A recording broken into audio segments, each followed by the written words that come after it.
Cricket বিশ্বে এখনও এমন বহু ক্রিকেটার আছেন যাদের কাছে জাতীয় দলের টুপিটা যে কোনো কিছুর চেয়ে মূল্যবান। কিন্তু ঐতিহ্যবাহী ওয়েস্ট ইন্ডিজের এক চুক্তিবদ্ধ ক্রিকেটার যখন জাতীয় দলে ডাক পেয়েও মুখ ফিরিয়ে নেন, তখন প্রশ্ন ওঠে নিয়মনীতি আর মানসিকতা নিয়ে। ২৯ বছর বয়সী পেসার আলজারি জোসেফকে পাকিস্তানের বিপক্ষে ঘরের মাঠে টেস্ট সিরিজের জন্য স্কোয়াডে রেখেছিল টিম ওয়েস্ট ইন্ডিজ। কিন্তু সিরিজের ঠিক আগের দিন কোচ ড্যারেন স্যামি যা জানালেন তা শুনে হতবাক ক্রিকেট বিশ্ব।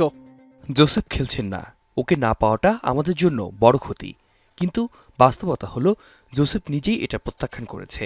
ওকে স্কোয়াডে রাখা হয়েছিল, ও চোট থেকে ফিরেছে, তবে পরবর্তীতে কিছু কারণে ও খেলতে অস্বীকৃতি জানিয়েছে। চুক্তিভুক্ত খেলোয়াড়েরা কিভাবে দলের ডাক প্রত্যাখ্যান করার সুযোগ পায় তা আমি জানি না, বিষয়টি বোর্ডের উপরই ছেড়ে দিচ্ছি।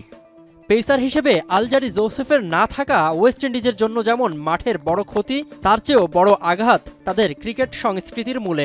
একসময়ের বিশ্বকাপানো ক্যারিবিয়ানদের কেন আজ বিশ্বকাপ খেলতে বাছাই পর্ব পেরিয়ে মূল মঞ্চে ঢুকতে হয় কিংবা অনেক সময় বাদ পড়তে হয়, তার জবাব লুকিয়ে আছে এই ঘটনাতেই।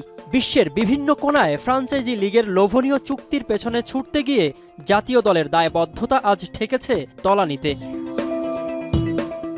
তবে এমন পরিস্থিতির মধ্যেও কোচের বিশ্বাস, স্কোয়াডে থাকা বাকি বোলাররা ঠিকই পাকিস্তান দলের ২০টি উইকেট শিকার করার মতো সামর্থ্য রাখে।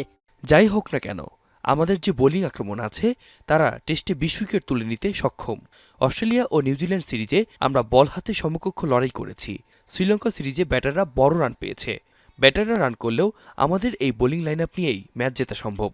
Summer Joseph, Kemar Roach, Jayden সিলসদের নিয়ে পাকিস্তান বধের ছক কষছেন স্যামি। কিন্তু মাঠের লড়াই শুরুর আগেই আলজারি জোসেফের এই বিমুখতা আরও একবার বড় প্রশ্নের মুখে দাঁড় করিয়ে দিল ওয়েস্ট ইন্ডিজের ক্রিকেটের ভবিষ্যৎকে। টাকার ঝনঝনানি আর ব্যক্তি স্বার্থের কাছেই কি এভাবেই ধীরে ধীরে ধসে পড়বে সাবেক বিশ্বজয়ীদের ক্রিকেট ঐতিহ্য? মিনারুল ইসলাম, এখন।